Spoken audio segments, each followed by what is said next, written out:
ఈ జోకర్ ఏమంటున్నాడో చూడండి. I don't want to talk about Umar Khalid today. We all know who he is. Whatever is happening in this country is a preparation of a genocide. They want to wipe out Musliman.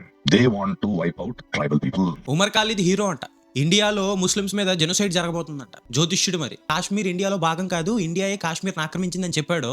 అలాంటి నా కొడుకులందరూ వీళ్ళకి heroes అనమాట. దేశాన్ని వెడగొట్టాలని చూసిన నా కొడుకులందరూ వీళ్ళకి heroes అనమాట. ఎలా అయిపోతారా మీకు హీరోస్? నాకు అర్థం కాదు. ఇదే దేశంలో పుట్టి, ఇదే దేశంలో చదువుకొని, ఇక్కడ అన్నం తింటూ ఎలా మాట్లాడతారు? ఎలా ఎంత యాంటీ నేషనల్గా నాకు అర్థం కాక అడుగుతున్నాను. మొన్న వెనిజులా ఉంది కదా, యూఎస్ అటాక్ చేసింది.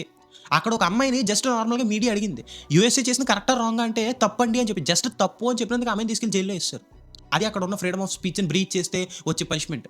ఈరోజు భారతదేశంలో ఈ నా కొడుకులందరూ వచ్చేసి తీవ్రవాదాలు చేసే వాళ్ళని, లేదా దేశాన్ని వెడగొట్టాలనుకునే వాళ్ళని, రాడికలైజ్ అయిపోయిన వాళ్ళు సింపథైజ్ చేస్తూ మీడియా ముందుకు వచ్చి ఇలాంటి యాంటీ నేషనల్ కొడుకులు వేరే దేశాల్లో బతకగలరా? పాకిస్తాన్లో ఇలా కూర్చొని ఒక గ్రూప్కి అగేన్స్ట్గా, ఒక రిలీజన్కి అగేన్స్ట్గా మాట్లాడగలరా? తలా ముండం వేరైపోద్ది ఇక్కడ. కాబట్టి నా కొడుకులకి స్వాతంత్రం దొరుకుతుంది అనమాట.